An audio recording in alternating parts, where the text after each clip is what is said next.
নমস্কাৰ আস্থা ক্ৰিয়েশ্যনৰ নতুন এটা ভিডিঅ'লৈ আপোনালোক সকলোকে পোনপ্ৰথমে স্বাগতম জনাইছোঁ। সময়ৰ লগে লগে গ্ৰহ নক্ষত্ৰৰ স্থান পৰিৱৰ্তন হয়। ইয়াৰ ফলস্বৰূপে মানৱ জীৱনতো বিভিন্ন সময় বিভিন্ন গ্ৰহৰ প্ৰভাৱ ভিন ভিন হোৱা দেখা পোৱা যায়। অৰ্থাৎ সকলোৰে জন্মৰ সময়ত গ্ৰহ নক্ষত্ৰৰ প্ৰভাৱ একে নহয়। আজিৰ এই ভিডিঅ'টিৰ জৰিয়তে ভাগ্য বিচাৰৰ ক্ষেত্ৰত জন্ম মাহৰ ভূমিকাৰ বিষয়ে আলোচনা কৰিম। আগৰ এটাৰ ভিডিঅ'ৰ জৰিয়তে অসমীয়া মাহৰ তথা অসমীয়া বছৰৰ 6টা মাহৰ বিষয়ে আলোচনা কৰিছিলোঁ আৰু আজিৰ এই ভিডিঅ'টিৰ জৰিয়তে বাকী ৰৈ যোৱা 6টা মাহৰ বিষয়ে আলোচনা কৰিম। আশা কৰিছোঁ আপোনালোকে ভিডিঅ'টি চাই নিশ্চয়কৈ ভাল পাব। ভিডিঅ'টিৰ আৰম্ভণিতে কৈ দিওঁ, নিতৌ এনেধৰণৰ নতুন নতুন আপডেটসমূহ সকলোতকৈ আগত পাই থাকিবৰ কাৰণে আমাৰ চেনেলটি যদিহে এতিয়াও ছাবস্ক্ৰাইব কৰি লোৱা নাই তেনেহ'লে প্লিজ চেনেলটি ছাবস্ক্ৰাইব কৰি কাষত থকা বেল আইকনটো প্ৰেছ কৰি ল'ব। তেনেহ'লে পলম নকৰি বলক আজিৰ ভিডিঅ'টিৰ ফালে আগবাঢ়ো। অসমীয়া মাহৰ 7ম মাহ হৈছে কাতি মাহ। কাতি মাহত জন্ম হোৱা জাতকবোৰ সাধাৰণতে ধাৰ্মিক আৰু অনেক গুণৰ অধিকাৰী হয়। এওঁলোকৰ সৰল মনৰ আৰু বুদ্ধিত ভীষণ হয়। নানা দেশ ভ্ৰমণৰ সুযোগ পায়। ভ্ৰমণত কেতিয়াবা লাভ কেতিয়াবা লোকচানো হ'ব পাৰে। নিজৰ চেষ্টাত এওঁলোকে উপাৰ্জনো কৰিব পাৰে। পৰিশ্ৰম অনুযায়ী অৰ্থ উপাৰ্জন নহ'লেও সকলোৰে পৰা এওঁলোকে সুনাম পাই থাকে। জীৱনত এওঁলোকে অনেক বন্ধু বান্ধৱ পালেও কাৰো পৰা কিন্তু উপকাৰ নাপাব পাৰে। মনৰ মতে স্ত্ৰী পালেও এওঁলোকে অন্য নাৰীৰ প্ৰতি আসক্তি থকা দেখা পোৱা যায়। এওঁলোকৰ 6, 14 আৰু 28 বছৰ বয়সত বিপদৰ ভয়ৰ যুগ থাকে, কিন্তু সেয়া যদি কটা যায় তেনেহ'লে 65 বছৰ পৰ্যন্ত পৰমায়ু পায়। কাতি মাহত যদিহে কোনো জাতিকাৰ জন্ম হয় তেনেহ'লে তেওঁলোক ধাৰ্মিক, সৰল আৰু মধুৰ ভাষিনী হয়। এওঁলোকে জীৱনত অনেক সপোন দেখিব পাৰে, কিন্তু কিছুহে সফল হয়। সদায় এওঁলোকে তৰ্ক কৰি ভাল পায়। এওঁলোকৰ বন্ধুতকৈ শত্ৰুৰ সংখ্যা বেছি হয়। সেয়েহে সাৱধানে থকাটো দৰকাৰ। সাধাৰণতে এওঁলোকে ভৰিৰ ৰোগৰ ক্ষেত্ৰত কষ্ট পায়। 2, 8, 22 আৰু 38 বছৰ বয়সত এওঁলোকৰ বিপদৰ ভয় থাকে আৰু সেয়া যদিহে কটা যায় তেনেহ'লে 77 বছৰ পৰ্যন্ত এওঁলোকে পৰমায়ু পায়। ইয়াৰ পিছৰ মাহটো হৈছে আঘোণ মাহ। আঘোণ মাহত জন্ম হোৱা জাতকবোৰ বন্ধু বৎসল হোৱা দেখা পোৱা যায়। এওঁলোকৰ জীৱনত অনেক উপকাৰী বন্ধু লাভ কৰে। তেওঁলোকৰ সহায়তে এওঁলোকে উন্নতিও কৰি থাকে। অন্যান্য দিশত এওঁলোকৰ ভাগ্য ভাল হোৱা দেখা পোৱা যায়। জীৱনত প্ৰচুৰ অৰ্থ উপাৰ্জন কৰে তথা এওঁলোকৰ দাম্পত্য জীৱনত নিৰবিচ্ছিন্নভাৱে সুখ নাইবা দুখ কোনোটোৱেই নাথাকে। কেতিয়া সুখ আহে তথা কেতিয়া দুখ আহে এয়া সহজকৈ ক'ব নোৱাৰি। আত্মীয়সকলেও এওঁলোকক প্ৰতাৰণা কৰিব পাৰে। শ্লেষ্মাজনিত ৰোগ অৰ্থাৎ চৰ্দি, কাহ, বুকুৰ ৰোগত এওঁলোকে কষ্ট পাব পাৰে। এওঁলোকে সাধাৰণ জীৱন যাপন কৰি ভাল পায়। এওঁলোকে পৰিষ্কাৰ পৰিচ্ছন্ন হৈ থাকে। এওঁলোকৰ কৃপণ ভাৱৰ জৰিয়তে পইচা সঞ্চয় কৰি অনেক পইচাৰ অধিকাৰী হোৱা দেখা পোৱা যায়। জীৱনত 2, 21 আৰু 33 বছৰ বয়সত বিপদৰ ভয় থাকে, কিন্তু সেয়া কটা গ'লে 72 বছৰ পৰ্যন্ত জীয়াই থাকে। এই মাহত যদিহে কোনো জাতিকাৰ জন্ম হয় তেনেহ'লে তেওঁলোক সুন্দৰী, মিষ্টভাষী আৰু বুদ্ধিমতী হয়। বহু পুৰুষ এওঁলোকৰ প্ৰতি আকৃষ্ট হয়। ফলত যেতিয়াই তেতিয়াই এওঁলোকৰ বিপদো হ'ব পাৰে। এওঁলোকে জীৱনত প্ৰচুৰ ঐশ্বৰ্যৰ অধিকাৰী হ'ব পাৰে। এটা সন্তান বিখ্যাত হ'ব পাৰে। এওঁলোকৰ কথামতেই স্বামী চলি থাকে আৰু তাতে তেওঁলোকে লাভৱান হয়। এওঁলোকে দাঁত আৰু পেটৰ ৰোগত কষ্ট পায়। এওঁলোকৰ 1, 3, 26 আৰু 39 বছৰ বয়সত বিপদৰ ভয় থাকে, কিন্তু সেয়া কটা গ'লে 95 বছৰ পৰ্যন্ত পৰমায়ু পায়। এইবাৰ আলোচনা কৰিম পুহ মাহৰ বিষয়ে। পুহ মাহত যিসকল জাতকৰ জন্ম হয় তেওঁলোক সাধাৰণতে চিন্তাশীল আৰু বিদ্বান হয়। ধৰ্মৰ ক্ষেত্ৰত এওঁলোক পৰম ধাৰ্মিক নাইবা চৰম ধৰ্ম বিদ্বেষী হয়। সহজতে এওঁলোকে কাকোৱেই বিশ্বাস নকৰে। বিশ্বাস কৰিলেও এওঁলোক প্ৰতাৰিত হয়। জীৱনত এবাৰ এওঁলোকে বহুত অৰ্থ পোৱাৰ সম্ভাৱনা থাকে। দাম্পত্য জীৱন এওঁলোকৰ সুখৰ হয় তথা বিবাহৰ পাছত এওঁলোকে উন্নতি কৰে। পুহ মাহত জন্ম হোৱা জাতকসকল দয়ালু তথা মিষ্টভাষী হয়, সেয়েহে অনেকৰ এওঁলোক প্ৰিয় পাত্ৰ হয়।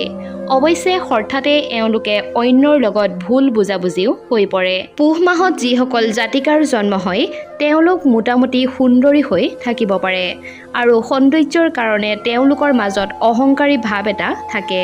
তেওঁলোকৰ মুখ সাধাৰণতে গোল হয়। এওঁলোকৰ বহুত বেছি খং উঠে।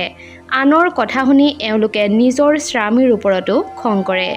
এওঁলোকে অন্য নাৰীক কেতিয়াও ভাল চকুৰে চাব নোৱাৰে, ফলত শত্ৰুৰ সৃষ্টি হয়। এওঁলোকে সন্তানৰ পৰা সুখ পায়। এওঁলোকৰ 2, 5, 10 আৰু 36 বছৰ বয়সত বিপদৰ ভয় থাকে আৰু সেয়া কটা গ'লে 80 বছৰ পৰ্যন্ত পৰমায়ু পায়। মাঘ মাহত জন্ম হোৱা জাতকসকলৰ মাজত দয়া, মমতা, সততা আদি গুণ দেখা পোৱা যায়। এওঁলোকৰ সদায় ভাল হয়। ব্যৱসায় বা চাকৰি উভয়তে এওঁলোকে উন্নতি কৰে যদিও ডাক্তৰী বিদ্যাৰ ক্ষেত্ৰত এওঁলোকৰ দ্ৰুত উন্নতি হয়। এওঁলোকৰ বন্ধু ভাগ্য ভাল হয়। পিতা বা আত্মীয়ৰ সাহায্য পালে জীৱন সুখৰ হৈ পৰে। ভ্ৰমণৰ যোগে এওঁলোকে লাভ আৰু উন্নতি কৰে। 30 বছৰ বয়সৰ পৰাই এওঁলোকৰ উন্নতি হয়। এওঁলোকৰ দাম্পত্য জীৱন সুখৰ হয়। 4, 21 আৰু 37 বছৰ বয়সত এওঁলোকৰ বিপদৰ ভয় থাকে আৰু সেয়া কটা গ'লে 70 বছৰ পৰ্যন্ত পৰমায়ু পায়। অৰ্থাৎ মাঘ মাহত যিসকল জাতিকাৰ জন্ম হয় তেওঁলোক আনন্দ আৰু ঐশ্বৰ্যপ্ৰিয় হয়। এওঁলোকৰ অনেক সপোন থাকে, কিন্তু বেছিভাগ সপোনেই পূৰণ নহয়। এওঁলোকে পৰিয়ালৰ ওপৰত অধিকাৰ লাভ কৰে। এওঁলোকে প্ৰায়ে পেটৰ ৰোগত ভুগি থাকে। মাঘ মাহত জন্ম হোৱা জাতিকাসকলৰ অনেক সন্তান জন্ম হ'লেও 2-এটাৰ দ্বাৰাহে এওঁলোক সুখী হয়। 8, 17 আৰু 23 বছৰ বয়সত বিপদৰ ভয় থাকে আৰু সেয়া কটা গ'লে এওঁলোকে 80 বছৰ পৰ্যন্ত পৰমায়ু পায়। এইবাৰ আগবাঢ়িছোঁ ফাগুন মাহৰ বিষয়ে। ফাগুন মাহত জন্ম হোৱা জাতকসকল সঞ্চয়ী, বুদ্ধিমান, চিন্তাশীল তথা ধীৰ স্থিৰ স্বভাৱৰ হয়। এওঁলোকে কথা কমকৈ কয় যদিও এওঁলোকে চিন্তা বেছিকৈ কৰে, ফলত কামৰ ক্ষেত্ৰত এওঁলোক সফল হয়। এওঁলোক সফল ব্যৱসায়ী হৈ থাকে তথা মিতব্যয়ী হোৱাৰ ফলতে এওঁলোকে প্ৰচুৰ সঞ্চয় কৰিব পাৰে। অলপ বয়সৰ পৰাই এওঁলোকে উপাৰ্জন কৰাও আৰম্ভ কৰে আৰু শেষ বয়সত প্ৰচুৰ অৰ্থৰ অধিকাৰী হয়। পিতামাতাৰ প্ৰতি এওঁলোকৰ শ্ৰদ্ধা ভক্তি থাকে। 9, 30 আৰু 42 বছৰ বয়সত বিপদ থাকে তথা সেয়া কটা গ'লে এওঁলোকে 90 বছৰ পৰ্যন্ত পৰমায়ু পায়। ফাগুন মাহত যিসকল জাতিকাৰ জন্ম হয় তেওঁলোক প্ৰচুৰ সুখ আৰু ঐশ্বৰ্যৰ অধিকাৰী হয়, ফলত এওঁলোকে অনেক সম্পদ গোটাব পাৰে। সাধাৰণতে স্বাস্থ্যৱতী আৰু স্বভাৱত খঙাল হয়। খঙৰ কাৰণেই অনেকে এওঁলোকৰ লগত শত্ৰু কৰে তথা এওঁলোক অনেকৰ শত্ৰু হ'ব পাৰে। এওঁলোকে খুব পতি পৰায়ণা হয়, ফলত পতিৰ বাহিৰে অন্য পুৰুষক এওঁলোকে কেতিয়াও সহ্য নকৰে। 3, 30 আৰু 42 বছৰ বয়সত বিপদ থাকে আৰু সেয়া কটা গ'লে 80 বছৰ পৰ্যন্ত পৰমায়ু পায়। এইবাৰ আগবাঢ়িছোঁ অসমীয়া মাহৰ আটাইতকৈ শেষৰ মাহ চ'ত মাহ। চ'ত মাহত যিসকল জাতকৰ জন্ম হয় তেওঁলোক সাধাৰণতে ধাৰ্মিক আৰু সাত্বিক প্ৰকৃতিৰ হয়। ধৰ্ম পথত এওঁলোকে খুব উন্নতি কৰে। এওঁলোকৰ ব্যৱহাৰ খুব সুন্দৰ হয় তথা ভাষাও মিঠা হয়। প্ৰথম জীৱনত অৰ্থ কষ্টত চলিলেও পৰৱৰ্তী জীৱনত অৰ্থাৎ 40 বছৰৰ পাছত অনেক উন্নত হয়। চাকৰিৰ সলনি ব্যৱসায় কৰিলেহে এওঁলোকে বেছিকৈ উন্নতি কৰে। চ'ত মাহত জন্ম হোৱা জাতকসকলৰ নিজৰ সংসাৰৰ প্ৰতি আসক্তি কম হয়। মনৰ মতে স্ত্ৰী পালে দাম্পত্য জীৱন সুখৰ হোৱাৰ লগতে সন্তানৰ ফালৰ পৰাও এওঁলোকে সুখ শান্তি পায়। এওঁলোকে সদায় মানসিক কষ্টত ভুগি থাকে। ইয়াৰ বাহিৰেও বায়ু, ৰক্তচাপ আদি ৰোগত ভোগাৰো যোগ আছে। 15, 18, 22 আৰু 51 বছৰ বয়সত এওঁলোকৰ বিপদৰ যোগ আছে আৰু সেয়া কটা গ'লে 95 বছৰ পৰ্যন্ত পৰমায়ু পায়। চ'ত মাহত জন্ম হোৱা জাতিকাবোৰ হাঁহি ধেমালি ভাল পোৱা স্বভাৱৰ হয়। এওঁলোক অত্যন্ত ধাৰ্মিক হয়। অন্যায় একেবাৰে এওঁলোকে সহ্য নকৰে আৰু এই কাৰণে আত্মীয় স্বজন সৎ নহ'লে তেওঁলোকৰ লগতো এওঁলোক থাকিব নিবিচাৰে। সেইকাৰণে অনেকে এওঁলোকক ভুল বুজে। স্বামীক লৈ এওঁলোকে অনেক ধৰণৰ সপোন দেখে।